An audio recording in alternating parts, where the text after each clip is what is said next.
Hello viewers, কেমন আছেন সবাই? আজকে আমরা সম্প্রতি মুক্তি পাওয়া Korean web series squid game season 2 দেখতে চলেছি। কিন্তু যারা এখনো স্কুইড গেম সিজন 1 দেখেননি তাদের সুবিধার্থে সিজন 1 এর শর্টকাট এক্সপ্লেন করব। এতে করে সিজন 1 বুঝে নিলে সিজন 2 সহজে বুঝে নিতে পারবেন। তাহলে চলুন শুরু করা যাক।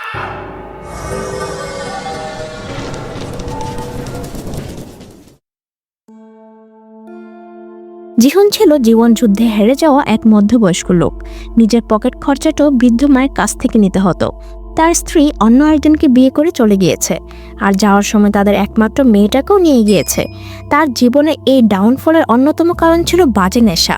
সে এবং তার বন্ধু জং হর্স রেসে বাজি ধরত। নিজের ব্যাংক ব্যালেন্স যখন শূন্য হয়ে গিয়েছিল তখন বৃদ্ধ মায়ের কার্ড থেকে টাকা চুরি করে নিত। একদিন তার মা তাকে বলে, আজকে তোমার মেয়ের জন্মদিন, এই টাকা দিয়ে তাকে কিছু কিনে দিও। কিন্তু দেখা যায় সে ওই টাকা নিয়ে বাজি ধরে, আর ভাগ্যক্রমে বেশ কিছু টাকা জিতেও যায়। খুশি হয় কাউন্টারি মেয়েটাকে কিছু টাকা বকশিস দেয়। এরপর যখন চলে আসছিল তখন কয়েকজন পাওনাদার তাকে ধরার জন্য তাড়া করে। তাকে মেরে সমস্ত টাকা নিয়ে নেয়। বাকি টাকা কয়েকদিনের মধ্যে ফেরত দিতে বলে, না হলে তাকে মেরে ফেলবে এরকম হুমকি দেয়। এরপর জিহন কাউন্টারে ফিরে গিয়ে বলে, কিছু মনে না করলে বকশিসের টাকাটা ফিরিয়ে দিন। সেই টাকা নিয়ে চলে আসে ক্রেন গেম খেলতে। মেশিনে টাকা দিলে একবার চান্স পাবে গিফট তুলতে, তবে অনেকবার চেষ্টা করেও কিছু তুলতে পারে না। তার এরকম অবস্থা দেখে একটা বাচ্চা ছেলে তাকে সাহায্য করে। সে একবারের চেষ্টাতেই একটা গিফট তুলে নেয়। সে খুশিতে ছেলেটাকে নিয়ে সেলিব্রেট করতে শুরু করে। এরপর জিহন তার মেয়েকে নিয়ে ঘুরতে বের হয়। রাস্তার পাশের এক দোকানে খেতে আসে। তার মেয়ে বলে, মা বলেছে রাস্তার পাশের খাবারগুলো ভালো না, রেস্টুরেন্টের খাবারগুলো ভালো। এই শুনে জিহনের খুবই মন খারাপ হয়, কারণ রেস্টুরেন্টে খাওয়ার মতো টাকা তার কাছে নেই। বাবার মন খারাপ দেখে সে বলে, আমার কাছে এই খাবারগুলো বেশি ভালো লাগে। সে আরও জিজ্ঞাসা করে, তোমার মুখে এমন দাগ হলো কিভাবে? নিশ্চয় মারপিট করেছ। জিহন মিথ্যা বলে যে এটা হচ্ছে মশার কামড়ের দাগ।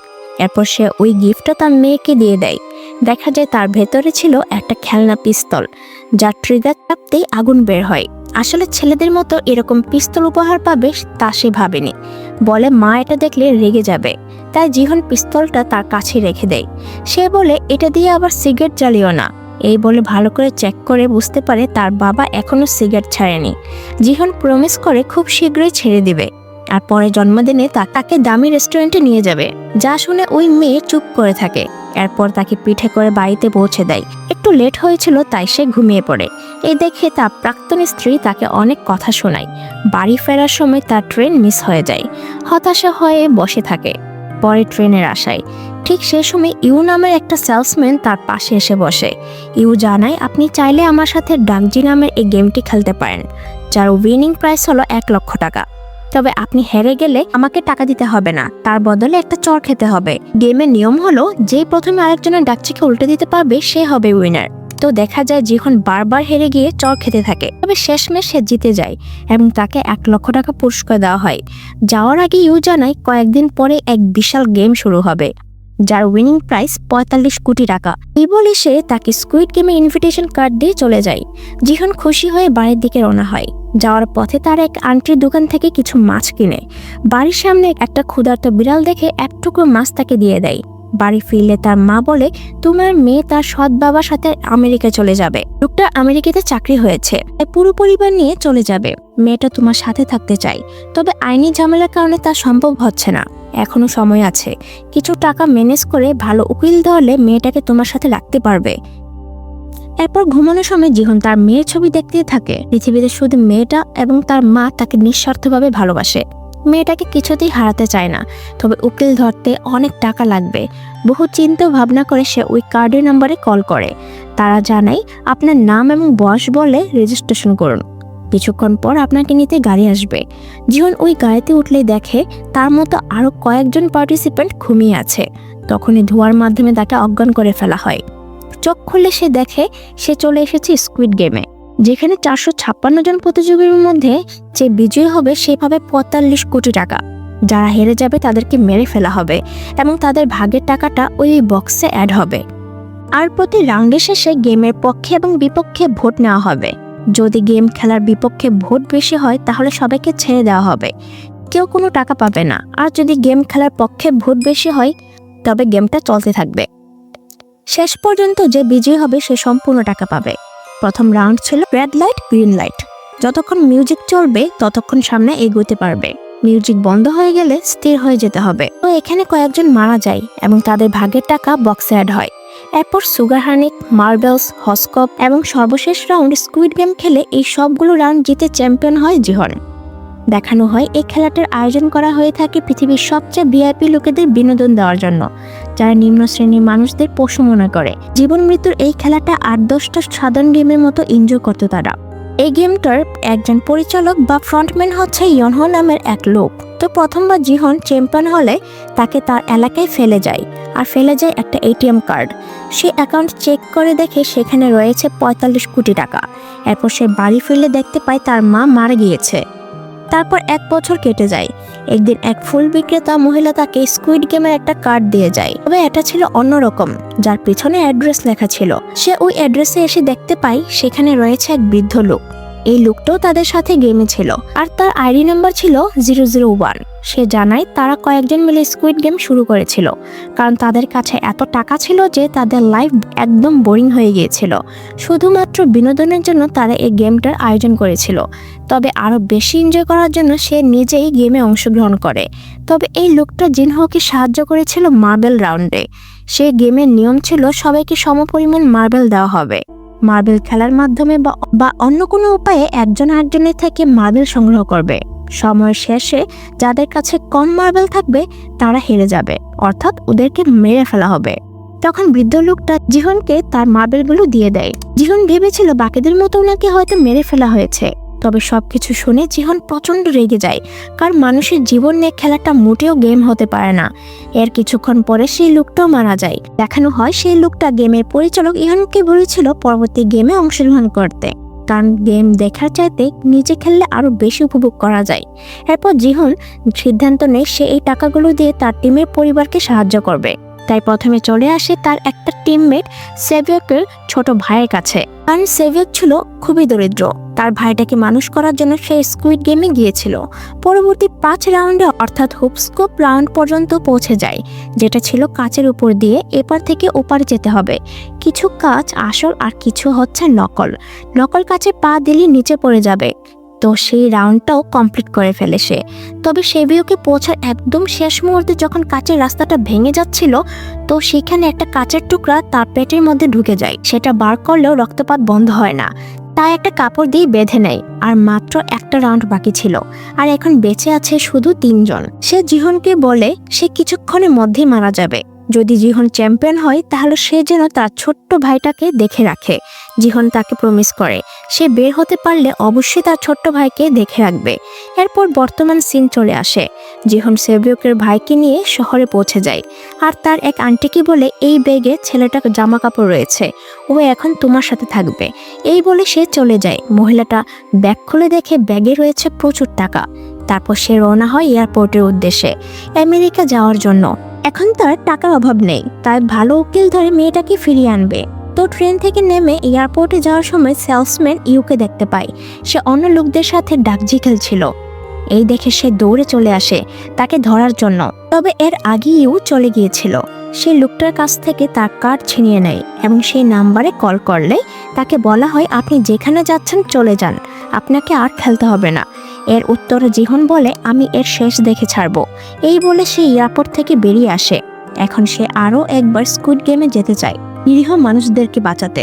অন্যদিকে জুনহো নামের এক পুলিশ অফিসারকে দেখানো হয় যে হসপিটালে জ্ঞান ফিরে পেয়েছিল, আর এখন তার অতীত সম্পর্কে কিছু তথ্য দেওয়া হবে।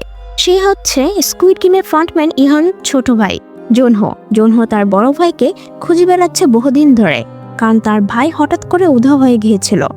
তার রুমে খুঁজে পেয়েছিল স্কুইড গেমের একটি কার্ড। ঠিক এমন একটা কার্ড এসে দেখেছিল জিহনের কাছে। যখন প্রথমবার স্কুইড গেম খেলতে গিয়েছিল সেই সময় প্রথম রাউন্ডে শেষে সবাই বুঝতে পেরে যায় এই গেমটা কোনো সাধারণ গেম নয়। তাই বেশিরভাগ ভোট গেম খেলার বিপক্ষে পড়ে, তাই তাদের সবাইকে ছেড়ে দেওয়া হয়েছিল। তখন জিহন পুলিশ স্টেশনে যায়। স্কুইড গেমের কার্ডটা অফিসারকে দিয়ে সবকিছু বুঝিয়ে বলে। অফিসার সেই নাম্বারে কল করলে কলটা রিসিভ করে এক বয়স্ক মহিলা। অফিসার ভেবে নেয় জিহন নেশা করে তাকে বিরক্ত করছে, তাই তাকে বের করে দেওয়া হয়। তখন সেই কার্ডটা জুনহো দেখেছিল। যেটা ছিল তার ভাইয়ের রুমে পাওয়া কার্ডটার মতোই। এর জন্য সে ভেবে নেয় জিহনকে ফলো করলে সে তার ভাইয়ের সন্ধান পেতে পারে। অন্যদিকে জিহনের মা অসুস্থ হয়ে পড়ে, চিকিৎসার জন্য অনেক টাকার প্রয়োজন। সে তার বন্ধু জংয়ের কাছে টাকা চায়, তবে জং ছিল তার থেকে অভাবী। এরপর যায় তার প্রাক্তন স্ত্রীর কাছে, সে তাকে অপমান করে তাড়িয়ে দেয়। তাই সিদ্ধান্ত নেয় মায়ের চিকিৎসার টাকা জোগাড় করার জন্য হলেও তাকে আবারও গেমে ফিরে যেতে হবে। অন্যদিকে সেভিয়ক তার ভাইয়ের কাছে যায়, তার কেউ নেই বলে তার বন্ধুরা তাকে মারধর করে, তাই সে আর একা থাকতে চায় না। ওরা মূলত নর্থ কোরিয়া থেকে সাউথ কোরিয়া পালিয়ে এসেছে। ভালো জীবনযাপনের উদ্দেশ্যে তারা আসতে পারলেও তার মা আটকে রয়েছে নর্থ কোরিয়ার জেলে। তাকে সাউথ কোরিয়া আনার জন্য অনেক টাকা প্রয়োজন ছিল। তো এভাবে এক এক করে বাকি সমস্ত প্রতিযোগীরা আবারও গেম খেলার জন্য রেডি হয়। তাদেরকে গাড়িতে তুলে গ্যাসের সাহায্যে অজ্ঞান করা হয়। ফেরিতে করে কোনো এক দ্বীপের উদ্দেশ্যে নিয়ে যাওয়া হবে। দেখা যায় জিহনকে ফলো করে ফেরিতে উঠে পড়ে পুলিশ অফিসার জুনহো। একজন গার্ডকে মেরে তার কাপড় পরে নেয় এবং তাদের সাথে মিশে যায়। পরবর্তীতে সে প্লেয়ারদের লিস্ট খুঁজে পায়। 15 সালের ফাইলে তার ভাইয়ের ছবি দেখতে পায়, অর্থাৎ তার ভাই স্কুইড গেম খেলেছিল। তবে সে জিতে গেলে অবশ্যই বাড়ি ফিরে যেতেও। যেহেতু ফিরে যায়নি, তাই সে ধরে নেয় তার ভাই গেম হেরে গেলে তাকে মেরে ফেলা হয়েছে। তবে আমরা জানি তার ভাই মরেনি, সে এখন ফ্রন্টম্যান। ইনহো বুঝতে পারে একজন গার্ড তাদের অফিসে ঢুকে পড়েছে, তাই তাকে ধরার জন্য তাড়া করে। শেষমেশ জুনহো আন্ডারগ্রাউন্ড টানেল দিয়ে পালিয়ে যায়। তবে তাকে ধরে ফেললে সে যখন ফ্রন্টম্যানের দিকে গুলি করবে তখন সে তার মুখোশ খুলে ফেলে। জুনহো দেখে এটা হচ্ছে তার হারিয়ে যাওয়া ভাই ইহানহো। তবে ইহানহো তাকে না মেরে তার সাথে আসতে বলে, সে মানা করে দেয়। তাই বাধ্য হয়ে তাকে গুলি করে দিলে সে সমুদ্রে গিয়ে পড়ে। এখানে জুনহোর গল্পটা বর্তমানে চলে আসে। চোখ খুলে দেখে সে রয়েছে হসপিটালে। তাকে সমুদ্র থেকে উদ্ধার করেছিল একজন জেলে। এরপর থেকে জুনহো সে জেলের বোটে করে আশেপাশে সকল দ্বীপে ড্রোনের সাহায্যে চেক করে, কিন্তু কোথাও স্কুইড গেমের দ্বীপটা খুঁজে পাচ্ছিল না। অন্যদিকে প্রথম সিজনে জিতে 45 কোটি টাকা পেয়ে জিহন তার পাওনাদারদের টাকাগুলো পরিশোধ করে দেয়। তার নাম ছিল কি, সে হচ্ছে একজন গ্যাংস্টার। জিহন তাকে একটা কাজ দেয়, যার বিনিময়ে বিশাল পরিমাণ টাকা দিবে। কাজটা হচ্ছে ইউ নামের একজন সেলসম্যানকে খুঁজে বের করতে হবে, যে অসহায় মানুষদের সাথে ডাকজি খেলে এবং তাদেরকে টাকা লুপ দেখিয়ে এক মরণ খেলায় ইনভাইট করে। তো গ্যাংস্টার কি ইউকে খোঁজার কাজে লেগে পড়ে। সে তার অ্যাসিস্ট্যান্ট চোইকে বলে দেশের সকল গ্যাংস্টারকে ডাকো।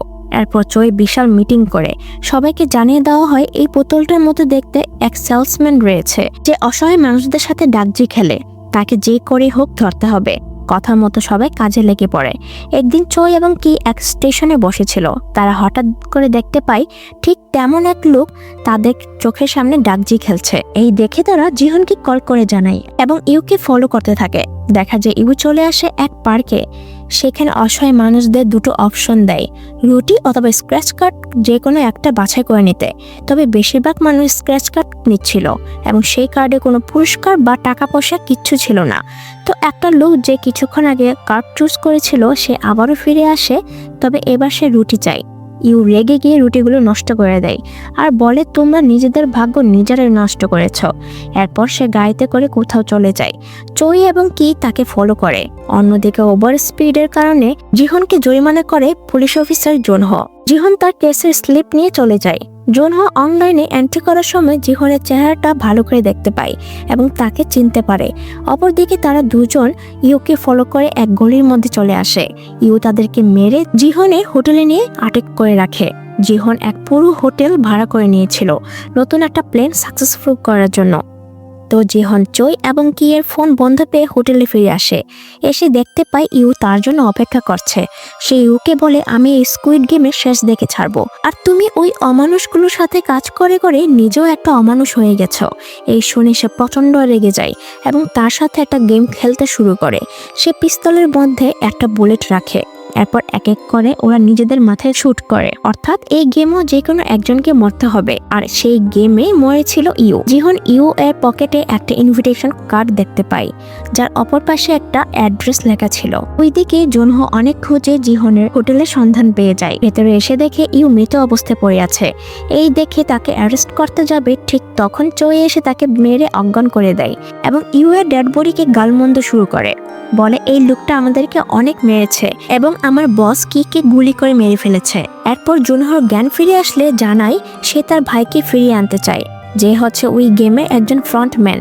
এরপর জিহন তাদের দুজনকে নিয়ে পাশের রুমে চলে যায়, যেখানে ছিল তার জেতা প্রাইস মানির টাকাগুলো। সে জানে এই টাকাগুলো ব্যবহার করে স্কুইড গেমের রহস্য উন্মোচন করবে। প্রথমে সে পর্যাপ্ত পরিমাণে অস্ত্র সামগ্রী কেনে, তারপর জুনহোর সাথে কিছু রিটায়ার্ড পুলিশ অফিসারকে হায়ার করে একটা স্পেশাল ফোর্স তৈরি করে। এরপর সে হোটেলের দেয়ালে সাউন্ড প্রুফ ফোম লাগিয়ে প্র্যাকটিস করা শুরু করে। তারপর তার একটা দাঁত উঠিয়ে নতুন একটা দাঁত লাগায়, যার সাথে ছিল ট্র্যাকার। এটা লাগানোর কারণ হলো জিহন স্কুইড গেম জয়েন করলে কোন দ্বীপে আছে তা সহজে ট্র্যাক করা যাবে, ফলে জুনো আর স্পেশাল ফোর্স নিয়ে সেখানে অ্যাটাক করতে পারবে। এরপর জিহন চলে আসে তার আন্টিকে এবং সেভিয়ারকে ভাইকে দেখতে। দেখে ছেলেটা এখন বেশ বড় হয়ে গিয়েছে আর তার আন্টি ছেলেটাকে খুব ভালোবাসে। এই দেখে সে প্রচন্ড খুশি হয়। এই মহিলা ছিল জিহনের প্রতিবেশী। এখানে অতীতের আরো কিছু ইনফরমেশন দেওয়া হবে। মহিলাটির একটা ছেলে ছিল যার নাম ছিল শিয়ক। শিয়কের সাথে জীবনের খুব ভালো সম্পর্ক ছিল। শিয়ক তাকে বলেছিল স্টক মার্কেটে ইনভেস্ট করে তার সমস্ত টাকা লস হয়ে গিয়েছে। সে তার মায়ের দোকানে পেপারস জমা দিয়ে ব্যাংক থেকে লোন নিয়েছিল। তার মা এসব কিছু জানে না। ব্যাংক লোন শোধ করতে না পারলে তার মায়ের দোকানটা বাজেয়াপ্ত হয়ে যাবে। এখন সে কি করবে বুঝে উঠতে পারছে না। যদি সে কিছু করতে না পারে তাহলে সুইসাইড করে নেবে। তো পরবর্তীতে শিয়াকো জয়েন হয়েছিল স্কুইড গেমের প্রথম সিজনে এবং সে ফাইনাল রাউন্ড পর্যন্ত পৌঁছে গিয়েছিল, যেই রাউন্ডে একজন আরেকজনকে মেরে চ্যাম্পিয়ন হবে।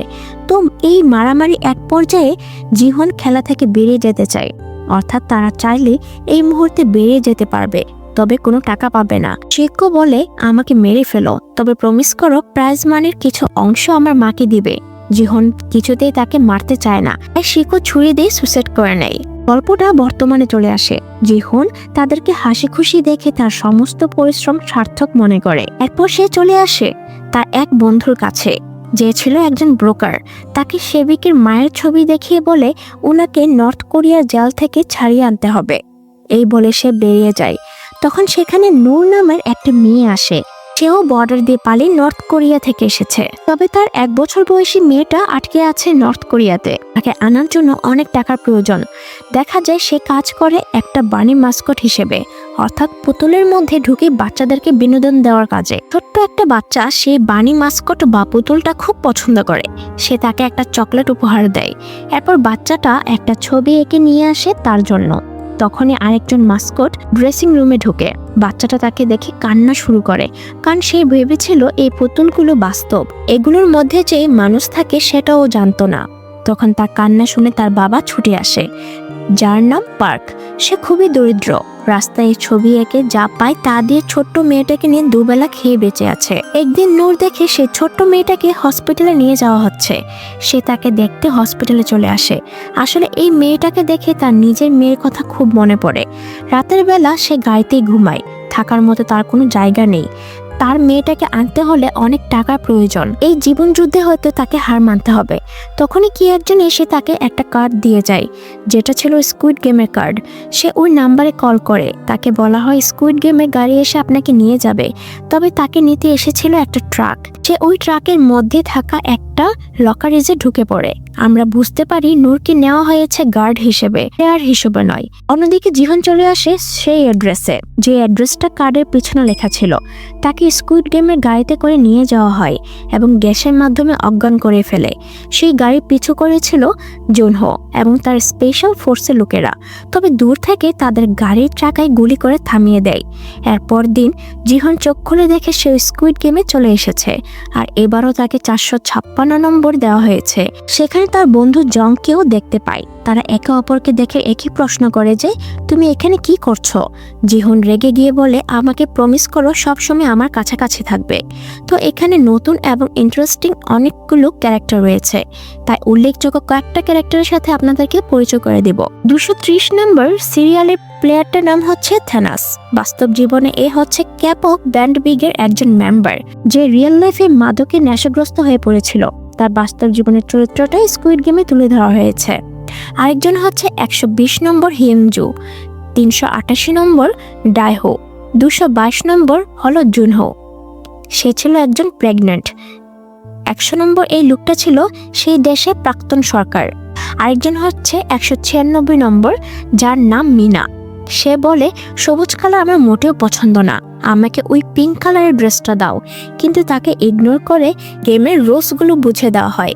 বলে এবার এই গেমে একটা পরিবর্তন আনা হয়েছে, তা হচ্ছে প্রতি রাউন্ড শেষে গেমটা চালিয়ে যাওয়ার বিপক্ষে ভোট বেশি পড়লে তাহলে সবাইকে প্রাইজ মানিটা ভাগ করে দেওয়া হবে। এরপর প্রথম game red light green light খেলার জন্য সবাইকে নিয়ে যাওয়া হয়। অন্যদিকে জুনহো সেই জেলার বোটে করে তার ফোর্স নিয়ে বেরিয়ে পড়ে। জিহনে দাঁতে লাগানো ট্র্যাকারের সাহায্যে তার লোকেশন ক্লিয়ার দেখা যাচ্ছে, তাই দ্রুত ছুটে যায় সেই দিকে। ওইদিকে তারা এখনো জানতো না যে এই গেমটা কতটা ভয়ঙ্কর। এদিকে থানাস মিনাকে পটানোর জন্য তাকে র্যাপ শোনায়, কিন্তু মিনা সেই গেমের বিশাল পুতুলটা দেখে অবাক হয়ে যায়। তবে জিহন বুঝতে পারে তাকে কিছু একটা করতে হবে, কিন্তু এতক্ষণে তার ফোর্স চলে আসার কথা ছিল। তার কিছু একটা সন্দেহ হয়, তাই নকল দাঁতটা খুলে দেখে তার পিছনে ট্র্যাকারটা নেই। এই দেখে সে হতবাক হয়ে যায়। ওইদিকে জুনহোরা ট্র্যাকারের লোকেশনে গিয়ে দেখে একজন লোক বড়শি দিয়ে মাছ ধরছে। মাছের খাবারের পাত্রের মধ্যে ছিল জিহনের ট্র্যাকারটা। লোকটা জানায় কিছুক্ষণ আগে একজন লোক এই পাত্রটা রেখে গিয়েছে। আর এদিকে জিহন বুঝতে পারে এই গেমের পরিচালকরা তাদের থেকেও বহুগুণ চালাক, আর এখন এই রাউন্ডটা চালিয়ে যাওয়া ছাড়া আর কোনো উপায় নেই। তাই সে সবাইকে ডেকে বলে যতক্ষণ গান চলবে ততক্ষণ সবাই সামনের দিকে এগিয়ে যাবে, আর গানটা বন্ধ হয়ে গেলে সবাইকে একদম স্থির হয়ে থাকতে হবে। যে নড়াচড়া করবে তাকে গুলি করে মেরে ফেলা হবে। তার এই কথা শুনে সবাই হাসি ঠাট্টা শুরু করে। তবে গেম শুরু হলে চিৎকার করে বলে যে কখন দৌড়াতে হবে আর কখন থামতে হবে। সবাই তার কমান্ড মেনে গেমটা চালিয়ে যাচ্ছিল। এক পর্যায়ে সবাই যখন স্থির হয়েছিল তখন একটা মৌমাছি মিনাকে কামড় দেয়, আর সে ব্যথা লাফাতে শুরু করে এবং এরপরে থেমে গিয়ে বলে এই লোকটা মিথ্যে কথা বলেছে। তখনই তাকে গুলি করে মেরে ফেলা হয়। এই দেখে যারা ভয় নড়াচড়া করে তাদের সবাইকেও স্নাইপার দিয়ে শুট করা হয়।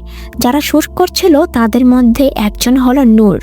খেলার এক পর্যায়ে সে দেখে 246 নাম্বার প্রতিযোগিতা হচ্ছে পার্ক, অর্থাৎ পার্ক এসেছে তার অসুস্থ মেয়ের চিকিৎসার টাকা জোগাড় করতে। জিহনের কমেন্ট অনুযায়ী সবাই ভালোভাবে রাউন্ডটা কমপ্লিট করে ফেলে, আর এই সব কিছু রুমে বসে দেখছিল ফ্রন্টম্যান ইয়ানহো। এলিমিনেট হওয়া একজন লোক বেঁচে ছিল, গুলি লেগেছিল তার পায়ে। তবে নূর তাকে গুলি করে সম্পূর্ণ মেরে ফেলে। তখন অন্য আরেকজন শুটার তাকে বলে একদম মেরে ফেলা যাবে না, এমন জায়গায় গুলি করতে হবে যাতে তারা কিছুক্ষণ বেঁচে থাকে। এরপর মৃত ব্যক্তিদের অঙ্গ প্রত্যঙ্গ বের করার সময় দেখা যায় বেশিরভাগ প্লেয়ারকে মাঠে মেরে ফেলা হয়েছে, তাদের অর্গানগুলো ব্যবহার করা অযোগ্য হয়ে পড়েছে। এর মানে তারা প্লেয়ারদের অর্গান বিক্রি করে সেই টাকায় দেয় প্রাইজ মানি হিসেবে। তো এই বিষয়টা একজন ক্যাপ্টেনকে জানায়, তো সে নূরকে ডেকে সাবধান করে দেয় যে কারোর মাথায় গুলি করে তাকে সম্পূর্ণ মেরে ফেলা যাবে না। অন্যদিকে জুনহো সিদ্ধান্ত নেয় আশেপাশের দ্বীপগুলোতে ড্রোনের সাহায্যে খুঁজে দেখা হবে। যে করেই হোক স্কুইড গেমের দ্বীপটাকে খুঁজে বের করতে হবে। অপরদিকে প্রথম রাউন্ড শেষ হলে সবাই বুঝতে পারে জিহন আগেও এই গেমটা খেলেছিল, তবে তারা গেমটা চালিয়ে যাবে, কারণ এই অবস্থায় বের হয়ে গেলে যে টাকা পাবে তাদের কারো ঋণ অথবা অভাব মিটবে না। এরপর গেমের পক্ষে এবং বিপক্ষে ভোট নেওয়া শুরু হয়। দুদিকেই 182 করে সমান ভোট ছিল, আর একজনের ভোট বাকি ছিল। সেই লোকটা ছিল 001। এ আর কেউ নয় বরং ফ্রন্টম্যান ইয়ানহো। সে গেম চালিয়ে যাওয়ার পক্ষে ভোট দেয়। জিহন কখনোই ইয়ানহোর চেহারা দেখেনি, তাই তাকে চিনতে পারে না। ইয়ানহো বলে তার স্ত্রী খুবই অসুস্থ, তার চিকিৎসার জন্য অনেক টাকা ঋণ হয়ে গিয়েছে, তাই খেলাটা চালিয়ে যাওয়া ছাড়া আর কোনো উপায় নেই। তখন 388 নম্বর প্লেয়ার ডাইহো জংকে দেখে স্যালুট করে, কারণ তারা নৌবাহিনীতে চাকরি করত। জং ছিল তার সিনিয়র অফিসার। এরপর থানাস একজনকে মারছিল, ইয়ানহো গিয়ে তাকে থামায়। সে যখন তাকেও মারতে আসে তখন ইয়ানহো তাকে এমনভাবে মারে যে সবাই বুঝে যায় ইয়ানহো খুব ভালো ফাইটার। এরপর দ্বিতীয় রাউন্ড শুরু হয়, যেখানে 5 জনের একটা টিম বানাতে হবে, আর সেই 5 জনকে একটা করে গেম খেলতে হবে। জিহনের টিমে ছিল ইয়ানহো, ডাইহো, জং এবং জুনহোই নামে প্রেগনেন্ট মেয়েটি। সেই রাউন্ডের প্রথম গেমটা ছিল ডাকছি। সেটা খেলে জুনহোই প্রথম চেষ্টাতে গেমটা কমপ্লিট করে ফেলে। এরপর দ্বিতীয় গেমটা খেলে জং, সেও একবারই কমপ্লিট করে ফেলে। তৃতীয় গেমটা খেলবে ডাইহো।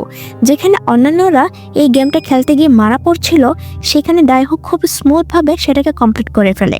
তারা জিজ্ঞাসা করে সে ছেলে হয়েও মেয়েদের গেমটা কিভাবে খেলতে পারলো। ডাইহো বলে আমার কোনো ভাই ছিল না, ছিল অনেকগুলো বোন, আর ছোটবেলায় বোনদের সাথে সারাদিন এই গেমটা খেলতাম।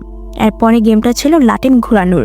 ইয়ানহো কয়েকবার চেষ্টা করেও ব্যর্থ হয়, আর মাত্র 1 মিনিটের সময় বাকি ছিল। তখন জিহন তাকে মোটিভেট করে, সে আরও একবার চেষ্টা করে, সফল হয়। শেষ গেমটা হচ্ছে এটাকে 5 বার পা দিয়ে জাগলিং করতে হবে। জিহন 4 বার জাগলিং করলেও শেষবারের সময় যখন সেটা দূরে চলে যায় তখন ইহানহো তার পা টেনে তাকে সাহায্য করে পা লাগাতে। এভাবে তারা সেই রাউন্ডটা কমপ্লিট করে ফেলে। তবে যারা ব্যর্থ হয় তাদেরকে বরাবরের মতো মেরে ফেলা হয় এবং তাদের ভাগের টাকাগুলো বক্সে অ্যাড করা হয়। এদিকে জিহনের টিমের মধ্যে ভালো একটা বন্ডিং তৈরি হয়। ইহানহো সহ বাকি সবাই রাজি হয় গেমের বিপক্ষে ভোট করবে। তো ভোটিংয়ের এক পর্যায়ে 100 নম্বর লোকটা বলে সবার উচিত গেমটা চালিয়ে যাওয়া, কারণ এত অল্প পরিমাণ টাকা ভাগ হলে তাদের ঋণ বা অভাব কিছুই মিটবে না। তার কথায় বেশিরভাগ প্লেয়ার একমত হয় এবং গেম চালিয়ে যাওয়ার পক্ষে ভোট বেশি পড়ে। এরপর তৃতীয় রাউন্ড শুরু হয়। সবাইকে একটা গোল চাকার উপর দাঁড়াতে হবে যেটা মিউজিকের সাথে ঘুরবে। মিউজিক শেষ হয়ে গেলে নির্দিষ্ট একটা সংখ্যা অ্যানাউন্স করা হবে। সেই সংখ্যা অনুযায়ী টিম বানিয়ে জলদি ঢুকে পড়তে হবে এই লকারগুলোতে। সময় দেওয়া হবে মাত্র 30 সেকেন্ড। প্রথমবার মিউজিক শেষ হলে 10 নম্বর অ্যানাউন্স করা হয়, অর্থাৎ 10 জনের টিম বানিয়ে লকারে ঢুকতে হবে। যারা ব্যর্থ হবে তাদেরকে মেরে ফেলা হবে। এভাবে কয়েক রাউন্ড চলতে থাকে। শেষ রাউন্ডে অ্যানাউন্স করা হয় এবার 2 জনের টিম বানাতে হবে। দেখা যায় জং এবং ইহানহো একই লকারে ঢুকে। তখন দেখে তাদের সাথে আরও একজন রয়েছে। ইহানহো সেই লোকটাকে শ্বাসরোধ করে মেরে ফেলে। তা না হলে সময় শেষে 3 জনের যে কোনো একজনকে মেরে ফেলা হতো। সেই রাউন্ডের শেষে যখন আবারও ভোটিং হয় তখন থানোস লাফাতে লাফাতে এসে খেলার পক্ষে ভোট দেয়। আর মতো যারা খেলার পক্ষে ছিল তাদেরকে সে 0 গ্যাং বলে ডাকে, আর যারা বিপক্ষে তাদেরকে এক্স। তো থানোস কয়েকটা অসহায় ছেলেকে মারধর করে আগের রাউন্ডে 0 গ্যাংয়ের পক্ষে ভোট দিতে বাধ্য করেছিল, কিন্তু এইবার সে অসহায় ছেলেগুলো খেলার বিপক্ষে ভোট দেয়। তাদের মধ্যে একজন হচ্ছে 333 নম্বর এই ছেলেটি, যে হচ্ছে জিহনের টিমের প্রেগনেন্ট মেয়ের বয়ফ্রেন্ড। এরপর সবশেষে ভোট দিতে আসে ইহানহো, সেও খেলার বিপক্ষে ভোট দেয়। তবে দুই দিকের ভোট সমান হওয়াতে আগামীকাল আবারও ভোট নেওয়া হবে।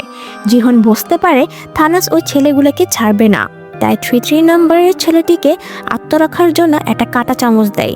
এরপর দেখা যায় থানোস রেগে গিয়ে তাদেরকে মেরে ফেলার চেষ্টা করে। তখন সেই ছেলেটা কাঁটা চামচ থানোসের গলায় ঢুকে তাকে মেরে ফেলে। অপরদিকে জুনহো এবং তার ফোর্স তখনও সেই দ্বীপটা খুঁজে বেড়াচ্ছিল। একটা দ্বীপের কাছে এসে ড্রোনের সাহায্যে দেখার চেষ্টা করে, তবে তেমন কিছুই চোখে পড়ে না। এরপর সেই জেলাটা অর্থাৎ বোটের ক্যাপ্টেন তাদেরকে বলে আমাদের চলে যাওয়া উচিত। তেমন অদ্ভুত কোনো দ্বীপ আশেপাশে কোথাও নেই। রাতের বেলা প্রচুর ঝড় বৃষ্টি হয়। ফোর্সের একজন লোক দেখে বোটের ক্যাপ্টেন তাদের ড্রোনটা নষ্ট করে ফেলছে। এই দেখে তাকে থামাতে লাগে। ক্যাপ্টেন সেই লোকটাকে সমুদ্রে ফেলে দেয়। অন্যদিকে জিহনও বলে এইভাবে চলতে থাকলে সবাইকে মরতে হবে। এরপর তারা একটা আইডিয়া বের করে। সবাই ঘুমিয়ে গেলে 0 গ্যাংয়ের লোকজন তাদের উপরে আক্রমণ করে। 2 দলের অনেকেই মারা যায়। তখন গার্ডরা চলে আসে, কিন্তু জিহন এবং তার টিম প্ল্যান অনুযায়ী মরে যাওয়া অভিনয় করে। গার্ডরা তাদের কাছে বন্দুক এবং রেডিওগুলো ছিনিয়ে নেয়। অনেকক্ষণ ফায়ারিং হয়। এরপর বাকি গার্ডরা পালিয়ে যায়। এরপর যারা বন্দুক চালাতে পারে না তাদেরকে বন্দুক চালাতে শেখায় হিউনজো। এরপর একজন গার্ডকে জিজ্ঞাসা করে এই রুম থেকে কিভাবে বের হতে হয়। সে বলে দরজার গ্লাস ভেঙে লকটা খুলতে হবে। এরপর তারা এগুতে থাকে এই গেমের রহস্য উন্মোচন করতে। এখানে প্রচুর ফায়ারিং হয়। জিহন এবং গার্ডদের অনেকেই মারা যায়। তবে যথেষ্ট বুলেট না থাকেই তাদের ম্যাগাজিন প্রায় শেষ হয়ে আসে। কিন্তু ইহানহোর বন্দুকে তখনও পর্যাপ্ত বুলেট ছিল, অর্থাৎ সে ঠিকভাবে ফায়ার করেনি। তবে বুলেটে শেষ হয়ে যাওয়ায় ডাইহো নিচে ফিরে যায় মৃত গার্ডদের থেকে বুলেট আনতে। সেখানে কয়েকজন মিলে তাকে ম্যাগাজিন সংগ্রহ করে দেয়। বেরোনোর সময় কাউকে দেখে সে একদম হতবাক হয়ে যায় আর বেডের কাছে এসে বসে থাকে। তাই হিউনজো তাকে খুঁজতে চলে আসে। ডাইহো জানে তার পক্ষে যুদ্ধ করা সম্ভব নয়, সে এখানেই থাকবে। তাই হিউনজো ম্যাগাজিনগুলো নিয়ে বেরোতে যাবে, তখন একজন তাকে যেতে মানা করে। তখন অনেকগুলো গার্ড চলে আসে। অন্যদিকে জিহন এবং জং এগিয়ে যায় ফ্রন্টম্যানের অফিসের দিকে। এরপর ইহানহো এবং আরো 2 জন সামনে এগোয়। সে সিসি ক্যামেরার দিকে তাকায়। এরপর তার সাথে 2 জনকে মেরে ফেলে এবং রেডিও ফ্রিকোয়েন্সি চেঞ্জ করে গার্ডদের সাথে যোগাযোগ করে। তাদেরকে আরো গার্ড পাঠাতে বলে। অন্যদিকে পার্ক সারেন্ডার করে। সে বলে আমাকে মেরো না, আমার মেয়ে হসপিটালে ভর্তি, কিন্তু তার বুকে গুলি করা হয়।